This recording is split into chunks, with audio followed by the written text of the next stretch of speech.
Human beings are primarily visually oriented. As the researcher Jens Blauert once wrote, we say, quote, "The bell sounds and not the sound bells." While we can find sounds to be musical and enjoyable, or filled with important information, we often need the help of our visual sense in order to organize and communicate this information. When our poetry became too complex to transfer orally, we started writing it down in order to remember it. And when our musical systems became comparatively complex, we needed to come up with a different kind of symbolic language. Notation was invented as a way for performers to be able to play things that they hadn't first learned by ear. As the concept of musical notation developed, so too did the concept of being a music composer, as written works were able to spread over greater geographical regions. What we see here is commonly referred to as Western notation, one of the many notation systems traditionally used around the world. What it really is a way for composers to convey visual information about an auditory experience. What does this tell us about the sound? We know the pitch and register, that's an A in this particular octave, and duration, a whole note. That's a significant amount of information, but it doesn't give us the whole story. Because this A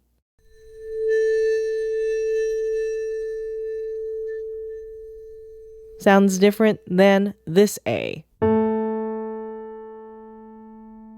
The missing information is found in the timbre of the resulting sound, as well as the performance decisions of the musician. In order to convey this missing information, composers have developed increasingly complex symbols.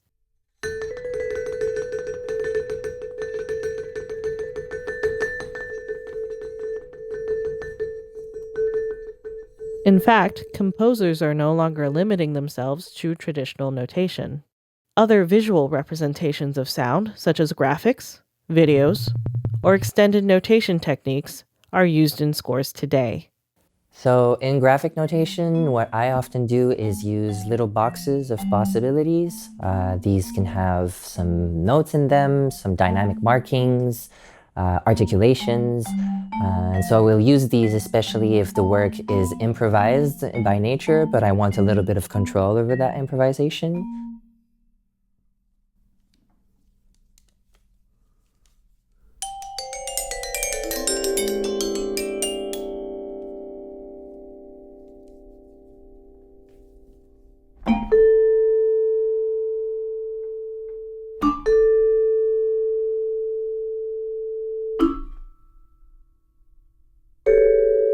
Notation can be thought of as a recipe or instruction for the creation of a sound. It's a symbol of what the composer wants. However, we do have more literal or representative forms of audio visualization. The first recorded sound we have was actually supposed to be just a direct visual representation of a piece of music. The phonautograph was the first device capable of creating a visual representation of an acoustic waveform. It was invented in 1857 by Edouard Léon Scott de Martinville, and the phonautograms that it produced bear a striking resemblance to the visual representations of waveforms in the digital audio workstations that we use to process audio today.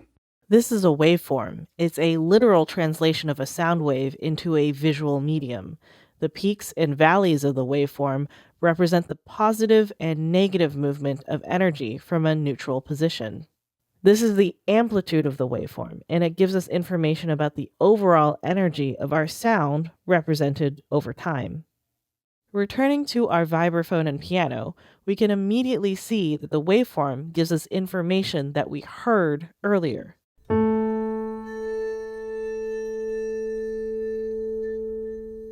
The transient or initial impulse of the piano shows the percussive nature of its sound, while the bowed vibraphone's long sustain can be seen in the length of the waveform. But just as notation is an incomplete representation, a waveform does not give the whole story. Take this recording of a crowded bar. We have many overlapping voices happening at once, but the waveform cannot give us that information. It almost looks just like noise. What if we could separate all of these complex sources from the same waveform? Would we be able to get more information? Any complex sound can be represented as a series of simpler waves at different frequencies. It's a mixture of these frequencies that makes a vibraphone sound like a vibraphone and a piano note sound like a piano.